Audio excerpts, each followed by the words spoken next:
अगर आप भी चाहते हैं कि आरसीएम म्यूजिक के वीडियो सबसे पहले आप तक पहुंचे, तो लाल बटन को दबा के चैनल को सब्सक्राइब जरूर करें और साथ में बेल आइकन को दबाना ना भूलें।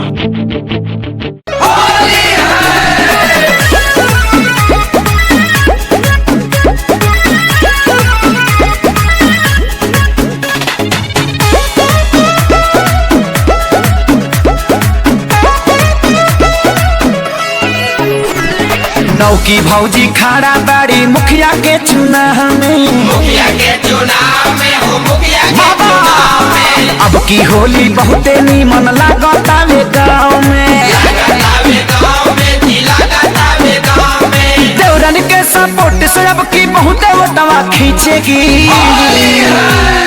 जीतेगी भाई जीतेगी, जो चुमा देगी जीतेगी, जीतेगी भाई जीतेगी। बाकी देगी जीतेगी। चुप रहो ना ताला बादा से पीटेगी, जीतेगी। जो चुमा देगी जीतेगी। मारा लगा फालतू बोल लो तब बुझा था कि ना।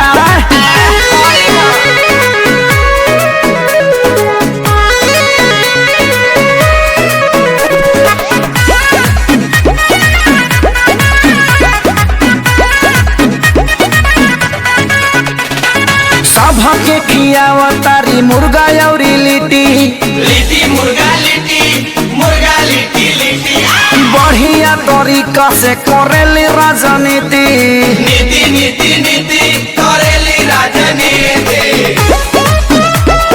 होली है। सभा के खियावा तारी मुर्गा और लिट्टी, मुर्गा और लिट्टी, हाँ मुर्गा और लिट्टी। नवा का तरीका से करेली राजनीति, करेली राजनीति हो, करेली राजनीति। शौचालय वाला पैसा ई वार्ड मेंबर में छीटेगी, हमरा ना मिली तो वोट ना दे। जीतेगी भाई जीतेगी, मुर्गी भौजी जीतेगी, जीतेगी भाई जीतेगी। मदर की भौजी जीतेगी। चुप रहो न ताला बादा से पीटेगी, जीतेगी।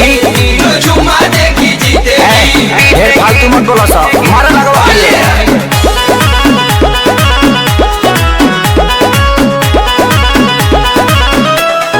होली है।